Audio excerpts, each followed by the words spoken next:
አጭር ካካፈልኩ በኋላ ሼር ካረግን በኋላ ጥያቄ ላላ ሰዎች እድል እሰጣለሁ። በተለይ ይህንን እግዚአብሔር በእኛ በምናስተምረው ትምህርት ዙሪያ ላይ እውቀቱ አለን የሚሉ የምትሉ ወገኖች ማለት ነው። በሌላ ቦታ ላይ ብዙ አይነት ትንታኔ የምትሰጡ እናንተ ብትኖሩ ደስ ይለኛል። ምክንያቱም እንዲህ አይነት ቦታ ላይ ነው ያላችሁ ነገር ልክ ነው፣ ልክ አይደለም፣ ተረድታችሁናል፣ አልተረዳችሁንም የሚለው ነገር የሚለየው እንደዚህ አይነት ቦታ ላይ ተገኝታችሁ ስታቀርቡ ነው። ስለዚህ ጥሩ እድል ነው ብዬ ነው ማምነው። እግዚአብሔር ይመስገን። መጽሐፍ ቅዱሳችንን በሐዋርያት ሥራ ምዕራፍ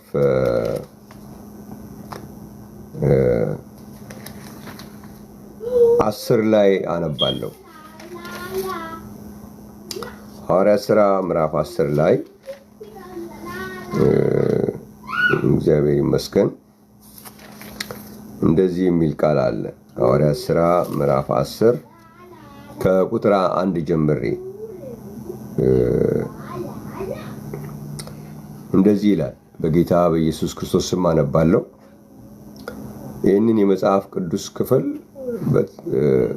ልክ ከዚህ በፊት ባለፈው ሳምንት ስንነጋገር እንደነበረው አንዳንድ የመጽሐፍ ቅዱስ ክፍሎች መጽሐፍ ቅዱስን እናጠናለን የሚሉ ሰዎች ራሱ በማያውቁት መንገድ የሚዘሉት እስከሚመስል ድረስ ነው እና ይሄ ጥቅስ የነከሌ ቸርች ጥቅስ ነው ሁሉ ተብሎ ይገፋል ማለት ነው። እና በጣም ነው የሚገርመኝ። የነከሌ ነው ይሄ ጥቅስ ይባላል እንዴ? መጽሐፍ ቅዱስ ተሸክመን እንዴት እንደሱ ሊባል ይችላል?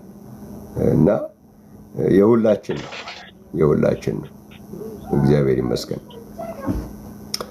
በቂሳሪያም ኢጣሊቄ ለሚሉት ጭፍራ የመቶ አለቃ የሆነ ቆርኔሌዎስ የሚሉት አንድ ሰው ነበረ።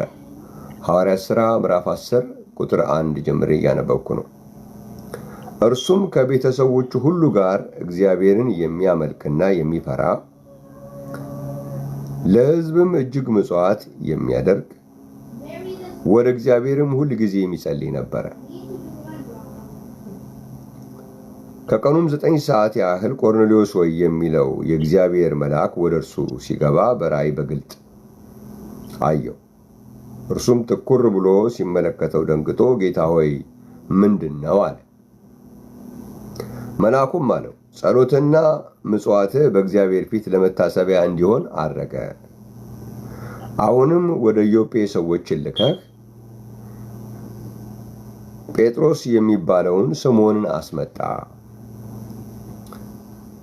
እርሱ ቤቱ በባህር አጠገብ ባለው በቁርበት ፋቂው በስምዖን ዘንድ እንግድነት ተቀምጧል። ልታደርገው የሚገባህን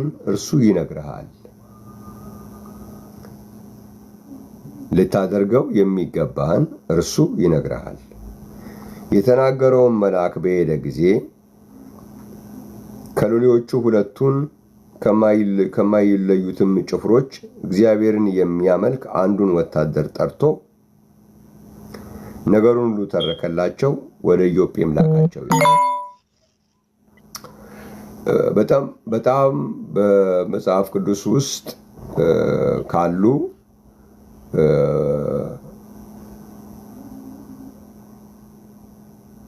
በተለይ አሕዛብ የሆነውን በትውልድ ከአይሁድ ያልሆነውን ሰዎች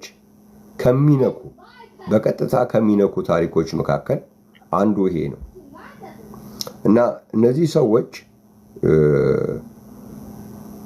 አሕዛብ ናቸው እና ጴጥሮስም ሲናገር ከነሱ ጋር የመነጋገሩን ነገር ያልፈለገበትን ምክንያት በኋላ ላይ ሲናገር ያልተገረዙ ሰዎች ናቸው ብሎ ይላቸዋል። ያ በአይሁድ ሕግ እነኚህ ሰዎች ምንም እንኳን እግዚአብሔርን የሚያመልኩ ቢባሉ ምጽዋት የሚሰጡ ቢሆኑም ግን አይሁዳዊ አይደሉም ያልተገረዙ ናቸው ስለሚል። ስለዚህ መልአክ መጥቶ ጸሎትና ምጽዋት በእግዚአብሔር ፊት ለመታሰቢያ እንዲሆን አድርጓል እና ልታደርገው የሚገባህን ጴጥሮስ ይነግርሃል አለው ይላል። ዛሬ ብዙ ሰዎች በማወቅም ባለማወቅም ጴጥሮስን ላለመስማት የሚደረግ ግርግር ዓለሙን ሁሉ ሞልቷል። በጣም በሚያሳዝን ሁኔታ ነው ያለው። ከሰማይ የወረደ መልአክ ግን ጴጥሮስ የሚባል ሰው አለ። እሱ በቁርበት ፋቂው በስምዖን ዘንድ እንግድነት ተቀምጧልና ልታደርገው የሚገባህን ነገር የሚነግርህ እርሱ ነው አለው ይላል። በጣም የሚገርማችሁ ነገር በኋላ በታሪኩ ላይ እንዴት እንደተብራራ ስታዩ ይሄ ልታደርገው የሚገባህን ነገር ይነግርሃል የሚለው ነገር ዝም ብሎ አይነት ትእዛዝ አይደለም። የሆነ እንደዚሁን በዚህ ግባ እንደዚህ ተሰማራ የሚል ነገር አይደለም የሚነገረው። ይሄ ልታደርገው የሚገባህን ነገር ጴጥሮስ ይነግርሃል የተባለው ነገር ምን እንደሆነ በሐዋርያት ሥራ ምዕራፍ 11 ላይ ሐዋርያት ሥራ ምዕራፍ 11 ቁጥር 13 ላይ እነርሱም መልአክ በቤቱ ቆሞ እንዳየና ወደ ኢዮጴ ሰዎች ልከ ጴጥሮስ የተባለውን ስምዖንን አስመጣ፣ እርሱም አንተና የቤት ሰዎች ሁሉ የምትድኑበትን ነገር ይነግርሃል እንዳለው ነገረን ይላል። ቀደም ያነበብነው ሐዋርያት ሥራ ምዕራፍ 10 ላይ ምንድነው ያለው? ልታደርገው የሚገባህን እርሱ ይነግርሃል ነው የሚል ነው የተዘገበው። እዚህ ምዕራፍ 11 ላይ ግን ትንሽ ግልጽ ሆኖ የተቀመጠ ሰፋ ብሎ የተቀመጠ ነገር አለ። እዛ ልታደርገው የሚገባህን የሚለው ነገር የምን ነገር ነው? የመዳን ጉዳይ ነው። የመዳን ጉዳይ ነው እና አንተና የቤት ሰዎች ሁሉ የምትድኑበትን ነገር ይነግርሃል። የምትድኑበትን ነገር። ለዚህ ሐዋርያው ጴጥሮስ እዚህ ጋር የሚነግራቸው ነገር ራሱ እዚህ ጋር ያለው የመቶ አለቃውም ሆነ ሌሎቹ ሁሉም መቶ አለቃው ብቻ ሳይሆን ሌሎቹም ሁሉ የሚድኑበት ነገር ነው።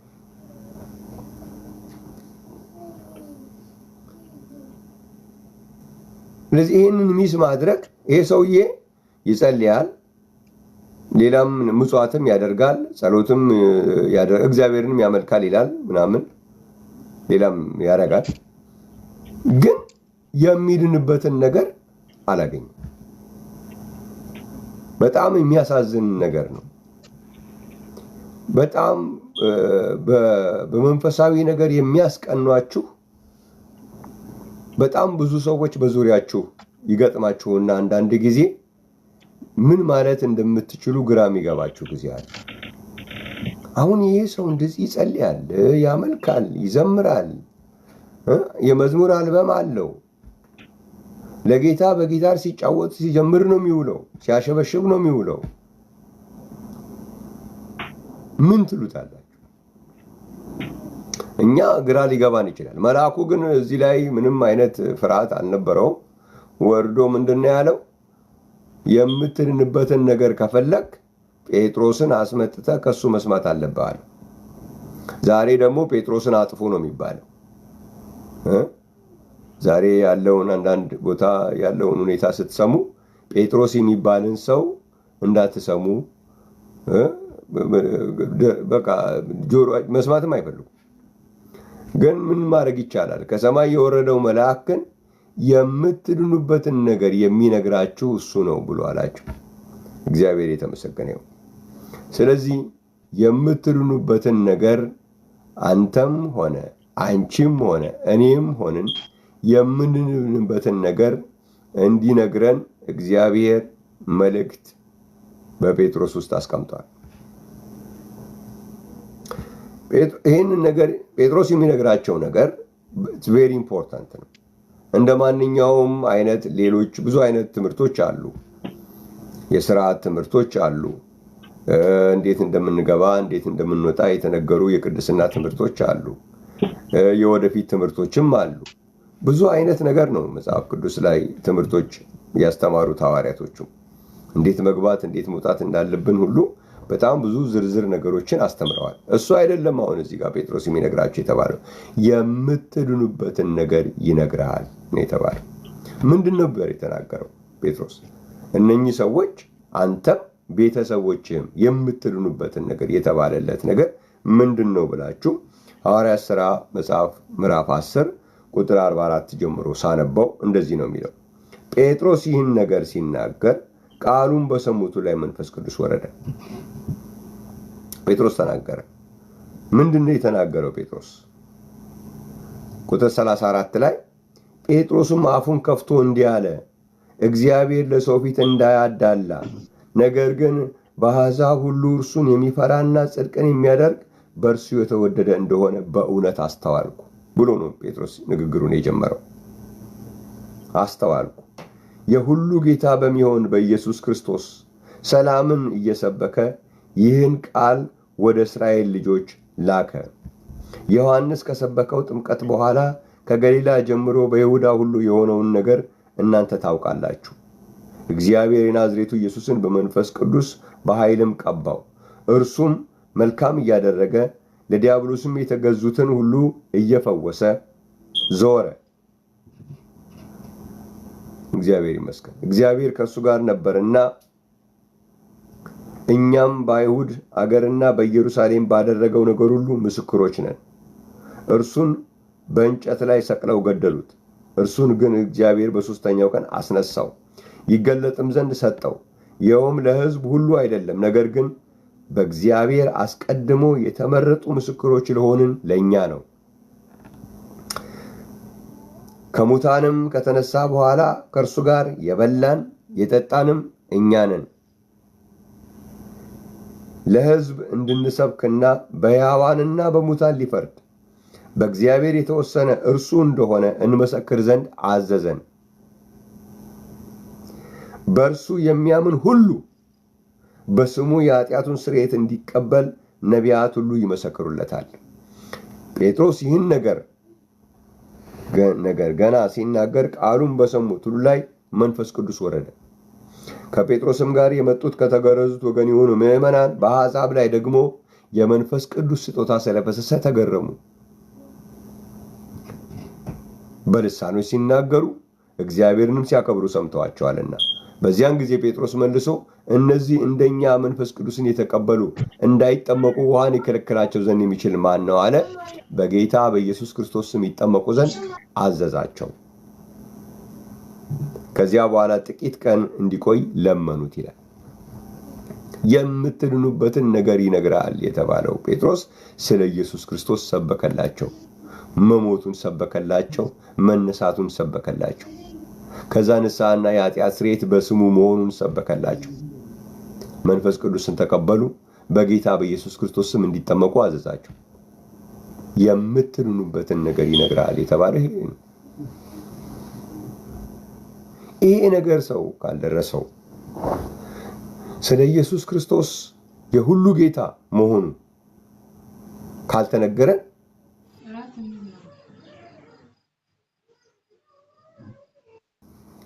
ኢየሱስ ክርስቶስ መሰቀሉ መሞቱን በሶስተኛው ቀን መነሳቱ ካልተነገረ ንስሐና ኃጢአት ስርየት በስሙ መሆኑ ካልተነገረ በጌታ በኢየሱስ ክርስቶስ ስም እንድንጠመቅ ካልተነገረ የምንድንበት አይደለም የተነገረ። ምንድነው መልአክ ያለው? የምትድኑበትን ነገር ይነግርሃል ነው ያለው። ስለዚህ እዚህ ጋር ላላችሁ ወገኖቼ፣ በተለይ በጌታ በኢየሱስ ክርስቶስ ስም ያልተጠመቃችሁ በኢየሱስ ስም መጠመቅን እንደ መጥፎ ነገር የተገፋችሁ ወገኖች የምትድኑበት ነገር እንዳይደርሳችሁ ነው የተደረገው። በወንጌል ሽፋን፣ በትምህርት ሽፋን፣ በልዩ ልዩ ነገር ሽፋን የምትድኑበት ነገር እንዳይኖራችሁ ዝም ብሎ አምላኪዎች ብቻ፣ ዘማሪዎች ብቻ፣ ጊታሪስቶች ብቻ፣ ከበሮ መቺ ብቻ አድርገው ሊተዋችሁ ነው የሚፈልገው። የምትድኑበትን ነገር ይነግራል የተባለላቸው ሰዎች ግን ስለ ጌታ ኢየሱስ ክርስቶስ የሰሙ ያመኑ፣ ከዛም ደግሞ በጌታ በኢየሱስ ክርስቶስ ስም የተጠመቁ ነበሩ። በኢየሱስ ክርስቶስ ስም ሳትጠመቅ የሚድኑበት ነገር የተነገራቸው ሌላ አይነት ነገር አልነበረው። ዛሬ የሚደረገው በተለያየ አካባቢ የሚደረገው አይነት ነገር አልነበረም። የምትድኑበትን ነገር ይነግራል ያለው ጴጥሮስ እጃችሁን ዘርጉ፣ ቀኝ እጃችሁን አውጡ፣ ወደ ታች አድርጉ፣ ወደ ላይ አድርጉ በሚባል መንገድ አይደለም። የምትድኑበትን ነገር ይነግራል ተብሎ መልአክ ከሰማይ ወርዶ የምትድኑበትን ነገር የሚነግራችሁ ጴጥሮስ ነው የተባለላቸው ሰዎች በጌታ በኢየሱስ ክርስቶስም የተጠመቁ ናቸው። አንተ፣ አንቺ፣ እኔስ በጌታ በኢየሱስም ተጠምቃችኋል ወይ? ነው በጌታ በኢየሱስ ክርስቶስም ላለመጠመቅ ልዩ ልዩ ምክንያት፣ አንዳንድ ጊዜ ጥቅስን ምክንያት በማድረግ፣ አንዳንድ ጊዜ ሰዎችን ምክንያት በማድረግ፣ አንዳንድ ጊዜ ታሪክን ምክንያት በማድረግ፣ አንዳንዴ በቃ ዝም ብሎ ማንኛውንም አይነት ነገር ምክንያት በማድረግ በጌታ በኢየሱስ ክርስቶስም የምትጠመቁበት ጊዜ የዘገየባችሁ ወገኖቼ የምትድኑበትን ነገር አላገኛችሁትም። የምትድኑበትን ነገር ይነግራቸዋል የተባለላቸው ሰዎች ስለ ጌታ ኢየሱስ የሰሙ ያመኑ በጌታ በኢየሱስ ክርስቶስ ስም የተጠመቁ ነበሩ። ስለዚህ ዛሬም የምድንበትን ነገር አግኝቻለሁ ብለን ደፍረን መናገር የምንችለው እንደነዚህ ሰዎች በጌታ በኢየሱስ ክርስቶስ አምነን በመቆም አይደለም። በጌታ በኢየሱስ ክርስቶስ አምነን የሁሉ ጌታ ነው እሱ ብለን አምነን ስንቆም አይደለም የምንድንበት ነገር የደረሰን። የምንድንበት ነገር እኛ ጋር ደርሷል ማለት የምንችለው በጌታ በኢየሱስ ክርስቶስ አምነን በጌታ በኢየሱስ ክርስቶስ ስም ለመጠመቅ ፈቃደኛ ስንሆን። ዛሬ ዓለም ኢየሱስ ጌታ ነው ማለት አይቸግረውም። በጌታ በኢየሱስ ስም መጠመቅ ነው ችግሩ ነው ያለው። ለምን? የምትድንበት ነገር ነው።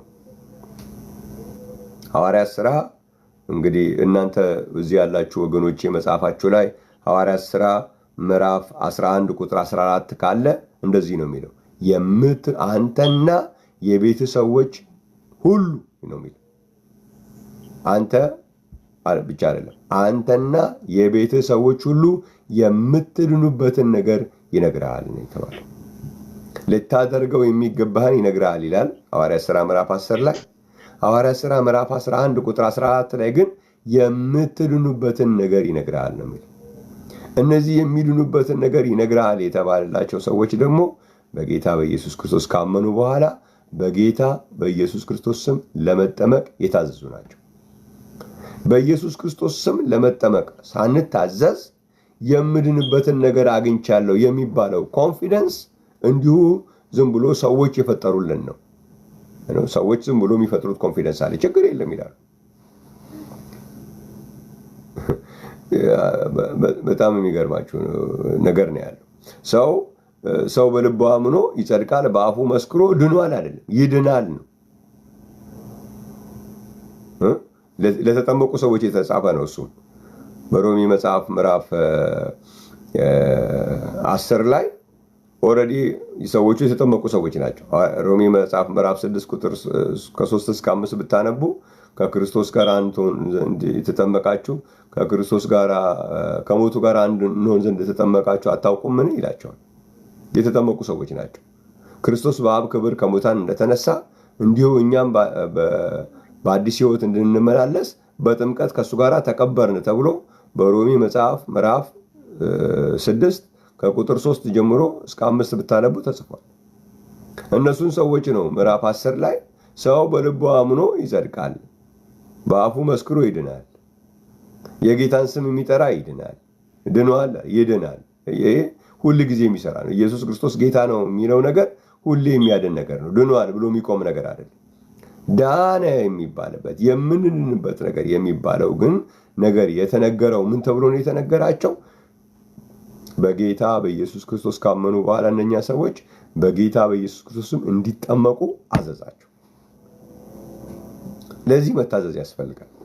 ይህንን በጣም የሚገርማችሁ ቃል አለ ሐዋርያት ሥራ መጽሐፍ ምዕራፍ 10 ቁጥር 33 ላይ ሰዎቹ ወደ ሐዋርያው ጳውሎስ መጥተው ሲናገሩ እንደዚህ ነው የሚለው። የሚገርማችሁ ነገር ነው። እንደዚህ ይላል፣ ስለዚህ ያን ጊዜ ወደ አንተ ላኩ። ጴጥሮስን ለምን እንዳስመጣው ሲናገር ነው የመቶ አለቃው።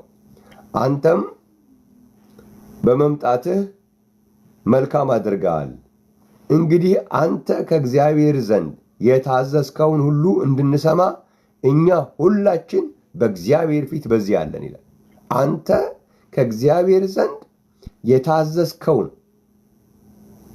እንግዲህ አንተ ከእግዚአብሔር ዘንድ የታዘዝከውን ሁሉ እንድንሰማ እኛ ሁላችን አሁን በእግዚአብሔር ፊት አለን። አሁን አንተ የራስህን ፈጠራ እንድትነግረን አይደለም። ጌታ ያዘዘው ሌላ ሆኖ አንተ አሁን ደግሞ ጴጥሮስ የምትባለው ሰውዬ የራስህን ፍልስፍና፣ የራስህን ሐሳብ፣ የራስህን ግምት እንድትነግረን አይደለም ያለው። አንተ ከእግዚአብሔር የታዘዝከውን እንድንሰማ እኛ ሁላችን በእግዚአብሔር ፊት በዚህ አለን። እግዚአብሔር የተመሰገነ። ጴጥሮስ የነገራቸው ምንድን ነው? ከእግዚአብሔር የታዘዘውን እንጂ የታዘዘውን አስቀምጦ ፈጠራውን አይደለም የነገራቸው። አንዳንድ ሰዎች እንደዛ አይነት ስህተት ይሰራሉ። አይ ጌታ በኢየሱስ ክርስቶስ ስም እንዲጠመቁ አላዘዛቸውም፣ ጴጥሮስ ፈልስፎ ነው፣ እግዚአብሔር ያዘዘው ሌላ ነገር ነው፣ ጴጥሮስ ደግሞ ፈጥሮ ነው ይላል። ኖ ጴጥሮስ የሚነግራቸው ምንድን ነው? አንተ ከእግዚአብሔር ዘንድ የታዘዝከውን እንድንሰማ በዚህ አለ። ስለዚህ ጴጥሮስ የሚነግራቸው ከእግዚአብሔር ዘንድ የታዘዘውን ነው እንጂ የራሱን ፈጠራ አይደለም በጭራሽ። ስለዚህ ሰዎች በኢየሱስ ክርስቶስም ላለመጠመቅ ምክንያት እንዲሆናቸው እንደዚህ አይነት እዚህ ግባ የማይባል ምክንያት ይፈጥራሉ ለራሳቸውም። እንደገና በጣም ብዙ ሰዎች በኢየሱስ ክርስቶስ ስም እንዳይጠመቁ እንቅፋት ሆነዋል። እግዚአብሔር ይመስገን። እናንተ ግን እንደዚህ አይነት ነገር እንዳይገጥማችሁ ዛሬ አበረታታችኋለሁ። ሁለተኛ ጴጥሮስ ምዕራፍ 3 ላይ ሁለተኛ ጴጥሮስ ምዕራፍ 3 እግዚአብሔር ይመስገን። ሁለተኛ ጴጥሮስ ምዕራፍ 3 ቁጥር 1 ላይ እንደዚህ ይላል። አንተ ከእግዚአብሔር ዘንድ የታዘዝከውን የሚለውን እዚህ ሐዋርያው ጴጥሮስም ሲጽፈው እንደዚህ ይላል። ወዳጆች ሆይ አሁን የምንጽፍላችሁ መልእክት እቺ ሁለተኛይቱ ናት። በቅዱሳን ነቢያቱ አስቀድሞ የተባለውን ቃል በሐዋርያቶቻችሁም ያገኛችኋትን የጌታንና የመድኃኒትን ትእዛዝ እግዚአብሔር ይመስገን የጌታንና የመድኃኒትን ትእዛዝ እንድታስቡ በሁለቱ እያሳሰብኳችሁ ቅን ልቦናችሁን አነቃቃለሁ ይላል። እግዚአብሔር የተመሰገነ ይሁን። ምንድነው ማደርገው ነው የሚለው? በሐዋርያቶቻችሁ ያገኛችሁት የጌታንና የመድኃኒትን ትእዛዝ ነው የሚለው። ስለዚህ በሐዋርያቶች ያገኘነው አዲስ አይደለም፣ በጌታ የታዘዘውን ትእዛዝ ነው። ስለዚህ እኛ ስላልገባን፣ እኛ እንደነሱ ስላላስተዋልን የጌታ ትእዛዝ ሌላ፣ የሐዋርያቶቹ ትእዛዝ ሌላ ብለን ልንከፍል አንችልም። በሐዋርያቶቹ ያገኘነው ጌታ ራሱ ያዘዘውን ትእዛዝ ነው። ጌታ ያዘዘው ትእዛዝ አፈጻጸሙ ሰዎች ሳይገባቸው ሲቀር የጌታ ያዘዘው ትእዛዝ ሌላ፣ ሐዋርያቶቹ ደግሞ ሌላ፣ ደግሞ እነሱ ደግሞ ሌላ ትእዛዝ እንዳመጡ አድርገው የሚያስቡ ሰዎች አሉ። እንደዛ የሚያስተምሩ ሰዎች አሉ። ልክ አይደለም እሱ። እግዚአብሔር ይመስገን። በሐዋርያቶቻችሁ ያገኛችሁት የተኛው ትእዛዝ ነው? ጌታ ያዘዘው ትእዛዝ ራሱ። ሐዋርያቶቹ ከጌታ ታዘዙ፣ እነሱ ፈጸሙት። አፈጻጸሙን ነው ያሳዩ። እግዚአብሔር የተመሰገነ ይሁን። ስለዚህ ጌታ ያዘዘውን ሐዋርያቶቹ ፈጸሙት።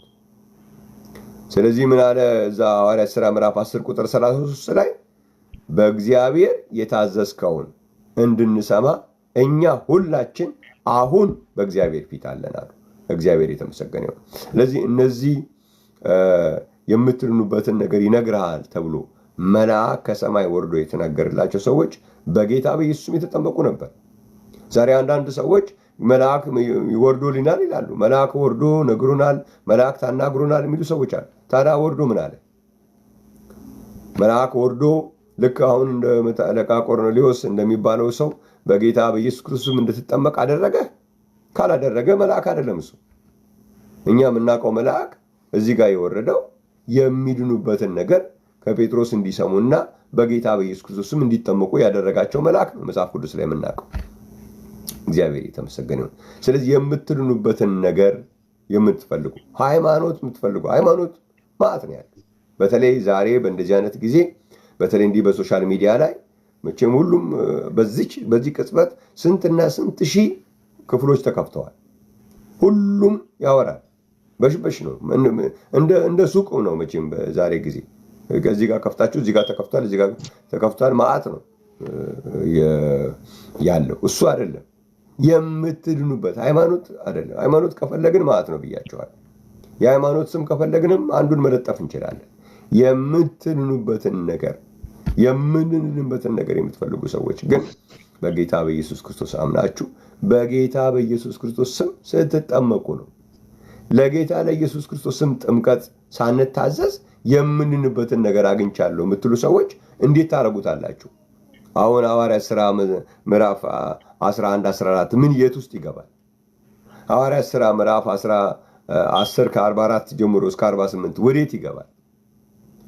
ሐዋርያት ሥራ ምዕራፍ 10 ቁጥር 33 ወዴት እንከተዋለን? ሐዋርያት ሥራ ምዕራፍ 10 ከቁጥር 1 ጀምሮ እስከ 6 ያለውን ወዴት እናስገባዋለን? የሆነ የተወሰኑ የመጽሐፍ ቅዱስ ክፍሎችን ድጠን መሆን አለበት። የተወሰኑ የመጽሐፍ ቅዱስ ክፍሎችን ሽረን መሆን አለበት። ሁሉም የመጽሐፍ ቅዱስ ክፍል ይመለከተኛል ብለን ካልን እንግዳው የምንንበትን ነገር አግኝተናል ብለን ማለት የምንችለው በጌታ በኢየሱስ ክርስቶስ አምነን በጌታ በኢየሱስ ክርስቶስ ስም ለመጠመቅ ስንፈቅድ ነው። እግዚአብሔር የተመሰገነ ይሁን። እግዚአብሔርን በጣም እናመሰግናለን። በልዩ ልዩ ቦታዎች ላይ እግዚአብሔር ትልቅ ታምራት እያደረገ ነው። ሰዎች በጌታ በኢየሱስ ክርስቶስ ስም እየተጠመቁ ነው። እኔ በቅርብ እንደሰማሁት በኢትዮጵያ ውስጥ በዚህ ዓመት ብቻ 67,000 ሰዎች በጌታ በኢየሱስ ክርስቶስ ተጠምቀዋል። 67,000 ሰዎች። እግዚአብሔር ይመስገን። ቁጥሩን ካልተሳሳትኩ በስተቀር እንደሰማሁት ሪፖርት እንደዛ ነው። 67,000 ሰዎች በጌታ በኢየሱስ ክርስቶስ ተጠምቀዋል። እግዚአብሔርን ስለነዛ እናመሰግናለን። አሁንም ዝም ብለን የሃይማኖት ሽፋን ብቻ ይዘን መኖር ምንም አይጠቅም። ጸላይ ጿሚ ልክ ነው። እንደዛ ሰውዬ ይጾማል፣ ይጸልያል፣ ምጽዋት ይሰጣል፣ እግዚአብሔር ያመልካል። ያ ነው ሩቲኑ፣ እሱ ነው። ግን መልአኩ ሲመጣ ምንድን ያለው? የምትድንበትን ነገር በአስቸኳይ ጴጥሮስን አስመጣና ስማል። የምትድንበት ነገር ገና አልደረሰም። ምንድን ነው የሚድንበት ነገር የደረሰው ብላችሁ ቼክ ስታደርጉ ሰው በጌታ በኢየሱስ ክርስቶስ አመነ፣ በጌታ በኢየሱስ ክርስቶስ ተጠመቀ፣ በመንፈስ ቅዱስ ተሞላ። ይሄ ነው የምናየው።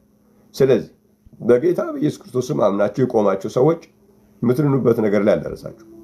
የምትድኑበት ነገር በጌታ በኢየሱስ ክርስቶስ አምናችሁ ልክ እንደዚህ እንደተደረገው በጌታ በኢየሱስ ተጠምቃችሁ በመንፈስ ቅዱስ ተሞልታችሁ አሁን የምድንበትን ነገር አግኝቻለሁ ማለት ትችላላችሁ፣ እዚህ ጋር እንደተጻፈ። አለበለዚያ ግን ሐዋርያት ሥራ መጽሐፍ ምዕራፍ 10 ከቁጥር 1 እስከ 6፣ ሐዋርያት ሥራ ምዕራፍ 10 ቁጥር 33፣ ሐዋርያት ሥራ ምዕራፍ 11 ቁጥር 14፣ ሐዋርያት ሥራ ምዕራፍ 10 ከቁጥር 44 እስከ 48 እነዚህ ጥቅሶች መጽሐፍ ቅዱስ ውስጥ እስካሉ ድረስ በጌታ በኢየሱስ ክርስቶስም ለመጠመቅ ፈቃደኞች ሳትሆኑ የምድንበትን ነገር ነው ያገኘሁት ብሎ መናገር መጽሐፍ ቅዱስን በአግባቡ ካለመረዳት የሚመጣ ወይም ሰዎች አንድ ጥቅስ ከዛና ከዚህ ጋር ከሆነ ብቻ የነገሯቸውን ይዘን በመጓዝ ስህተት ላይ ነው ያለ ነው እና በዚህ ሰዓት ላይ በጌታ በኢየሱስ ክርስቶስ ያልተጠመቃችሁትን ሰዎች አበረታታችኋለሁ። በጌታ በኢየሱስ ክርስቶስ ሳትጠመቁ የምድር ሕይወታችሁ እንዳያልፍ ይህን እድል ተጠቀሙበት። ኮንታክት የት ቦታ ነው ታዲያ በጌታ በኢየሱስ ክርስቶስ የምጠመቀው የሚል ጥያቄ ላላችሁ በውስጥ መስመር ኮንታክት አድርጉኝ። በጌታ በኢየሱስ የሚያጠምቋችሁን ሰዎች በየአካባቢያችሁ አገናኛቸዋለሁ። ግን በጌታ በኢየሱስ ክርስቶስ ሳትጠመቁ የምድንበትን ነገር አግኝቻለሁ ብለን ለማለት ከነዚህ ሁሉ የመጽሐፍ ቅዱስ ሐሳብ ጋራ መጋጨት ነው የሚሆንብንና ይህንን ነገር አደራ እላለሁ። ይሄ ብዙ ጊዜ አይነገርም። በዚህ መድረክ ላይ በሶሻል ሚዲያ ላይ በብዛት አትሰሙትም። ይህንን ነገር በሶሻል ሚዲያ ላይ የሚሰማው በአብዛኛው ወይ በሕፃንነት መጠመቅ ነው ለመዳን፣ ወይ ደግሞ ጌታን ለመቀበል በልዩ ልዩ መንገድ ምልክት ማሳየት ነው። ወይም ደግሞ ጌታን ለመቀበል አንዳንድ ሰዎች ገብቶናል የሚሉ ሰዎች የሚነግሯቸውን ነገር መድገም ነው። ያንን ደግማችሁ ጌታን ተቀብላችኋል፣ አሁን ድናችኋል የሚባልበት መንገድ ነው። እንደሱ አይነት እዚህ ጋር አላይም። የምትድኑበትን ነገር ይነግራል ብሎ መልአኩ መጥቶ የነገራቸው ሰዎች የነገሯቸው በሉ እኔ የምጸልየውን ደገሙና ከዛ በኋላ ትድናላችሁ ብሎ እንደሱ አይደለም የዳኑት። እግዚአብሔር ይመስገን ቃሉን ሰምተው በጌታ በኢየሱስ ክርስቶስ ተጠምቀው በመንፈስ ቅዱስ ተሞልተው ነው በመጽሐፍ ቅዱስ ላይ የምናየውና በጌታ በኢየሱስ ክርስቶስ ስም ያልተጠመቃችሁ እዚህ ያላችሁ ወንዶችና ሴቶች ወገኖቼ እባካችሁ ይህንን እድል ተጠቀሙበት እላለሁ። ጥያቄ ካላችሁ ጥያቄ እንድትጠይቁ አበረታታችኋለሁ። እግዚአብሔር ይባርካችሁ። እንደ ወትሮው ሁልጊዜ እንደምናገረው ደግሞ በጌታ በኢየሱስ ክርስቶስ ስም የመጠመቅ እድል ያገኛችሁ እግዚአብሔር ይመስገን። በጌታ በኢየሱስ ክርስቶስ ስም የመጠመቅ እድል ያገኛችሁ ወገኖች ደግሞ ይህንን ነገር በእውነት እንደ ትልቅ ነገር እንድትቆጥሩት ያስፈልጋል። እግዚአብሔር ይመስገን። በጌታ በኢየሱስ ክርስቶስ ስም የመጠመቅ እድል ያገኛችሁ ወገኖች ደግሞ ምንድነው ያገኛችሁት? በጌታ በኢየሱስ ክርስቶስ ስም የመጠመቅ እድል ያገኛችሁ ሰዎች ከሃይማኖቶች አንዱን አይደለም ያገኛችሁት፣ የምትድኑበትን ነገር ነው ያገኛችሁት። እዚህ ውስጥ በጌታ በኢየሱስ ስም የተጠመቅክ ወንድሜ ይሄን የምትሰማኝ ከሃይማኖት አንዱን አይደለም ያገኘው፣ የምትድንበትን ነገር ነው ያገኘው። በጌታ በኢየሱስ ስም የተጠመቅሽ እህቴ እዚህ ውስጥ ያለሽው ምንድነው ያገኘሽው? ከሃይማኖት አንዱን አይደለም ያገኘሽው። አንኮምፓራብል ነው። ከሆነ ሃይማኖት ጋር ኮምፔር የሚደረግ ነገር ወይም ከዚህ ሃይማኖት ወይም ከዛ ሃይማኖት የሚባል ኮምፔር የሚደረግ ነገር የለውም። የምትድንበትን ነገር ነው ያገኘሽው። የምትድንበትን ነገር ነው ያገኘው። ለዚህ የእድሜ ልክ ውለታ ነው ያለብን። የዘላለም ውለታ ነው ያለብን። ዘላለማችንን እያመሰገንን ምን ሆኜ ነው ይህን እድል ያገኘሁት? የምድንበትን ነገር እንዳገኝ እኔ ማን ነበርኩኝ? እኔ ማን ነኝ? እያልን ዘላለማችንን እያከበር ነው። ዘላለማችንን እያመሰገን ነው። የዘላለም ዕዳ ነው የተሰጠ። እግዚአብሔር የተመሰገነ የምስጋና ዕዳ፣ እሱን የማክበር ዕዳ አለብንና ዘላለማችንን እንድናከብረው እንደ ቀላል ነገር እንዳታዩት። አንዳንዶቻችሁ ይህንን እድል ካገኛችሁ 10 ዓመት የቆያችሁ 20 ዓመት የቆያችሁ 30 ዓመት የቆያችሁ ወገኖቼ ይህንን ነገር እንደው በቃ ከ30 ዓመት በኋላ ከ40 ዓመት በኋላ ድብዝዝ ሊልባችሁ አይገባም። በጣም ኤክሳይትድ ልንሆንበት፣ ልንደነቅበት፣ ልንገረምበት ይህንን መዳን ይህንን ታላቅ መዳን ቸል ብንለው እንዴት እናመልጣለን ይላል መጽሐፍ ቅዱስ። ይህ ታላቅ መዳን እግዚአብሔር የተባረከ ይሁን እና እግዚአብሔርን በጣም እናመሰግናለን። በጣም እግዚአብሔርን አመስግኑት፣ እግዚአብሔርን አክብሩት ለማለት እፈልጋለሁ። ብዙ ምስጋና እንድታቀርቡ፣ ብዙ ክብር ለእግዚአብሔር እንድታመጡ አበረታታችኋለሁ። እግዚአብሔር ይባርካችሁ። በጌታ በኢየሱስ ስም ያልተጠመቃችሁ ሰዎች ግን እንደው በጌታ በኢየሱስ ስም ሳትጠመቁ ልክ እንደነዛ ሰዎች አንዳንድ ነገሮችን ኤክስፒሪየንስ እያደረጋችሁ መዝሙርን ኤክስፒሪየንስ፣ አምልኮን ኤክስፒሪየንስ እንደዚህ አንዳንድ ነገሮችን ስለምታደርጉ ተረጋግታችሁ ቁጭ ማለት ተገቢ አይሆንም። የምትድኑበትን ነገር አገኛችሁ የሚባለው ልክ እንደነኚህ ሰዎች እግዚአብሔር ይመስገን በጌታ በኢየሱስ ስም ለመጠመቅ የሚከለክላችሁ ምን ይላል? እዛ አሁን ቅድም ያነበብነው ጽሕፈት ላይ እነዚህ እንደ እኛ መንፈስ ቅዱስን የተቀበሉ እንዳይጠመቁ ውሃን የሚከለክላቸው ዘንድ የሚችል ማን ነው? እነዚህ እንደ እኛ መንፈስ ቅዱስን የተቀበሉ በኢየሱስ ስም እንዳይጠመቁ የሚከለክላቸው ነገር የለም። እንዲህ በጣም የሚገርም እኮ ነው። እንደኛ መንፈስ ቅዱስን የተቀበሉ ናቸውና በኢየሱስ ስም እንዳይጠመቁ የሚከለክላቸው የለም። ዛሬ ደግሞ መንፈስ ቅዱስ አለኝ ብሎ እኔ ውስጥ ያለው መንፈስ ቅዱስ ነው፣ ግን በኢየሱስ ስም እንዳልጠመቅ ይከለክለኛል። ምክንያቱም እኔ መንፈሴን ነው የምሰማው ይላሉ። መንፈሴን አዳምጠዋለሁ ይላሉ። እና ስታዳምጠው ምን አለ ነው? ተጠመቅ፣ በኢየሱስ ስም ተጠመቅ ካላለ እሱ ሌላ መንፈስ ነው። ምክንያቱም እነዚህ እንደ እኛ መንፈስ ቅዱስን የተቀበሉ በኢየሱስ ስም እንዳይጠመቁ የሚከለክላቸው ምንም የለም። መንፈስ ቅዱስ ነው የተቀበሉት።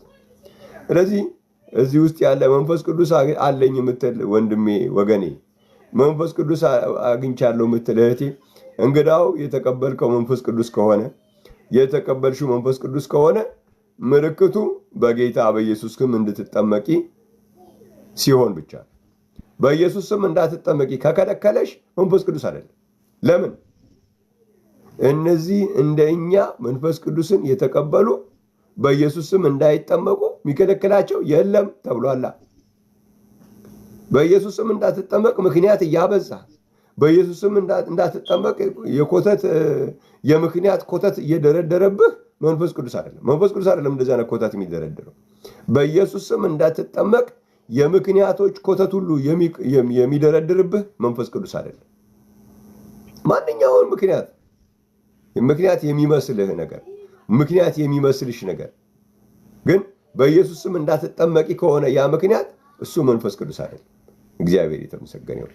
እግዚአብሔር ይባርካችሁ። ጥያቄዎች ያላችሁ አሁን በተናገርኳቸውም ጉዳዮች ላይ ይሄ ነገር እንዴት ትክክል ይሆናል ብላችሁ የምትሉ ወገኖች እንግዲህ እድሉ ሰጣችኋለሁ። እየገባችሁ ጥያቄ መጠየቅ ትችላላችሁ።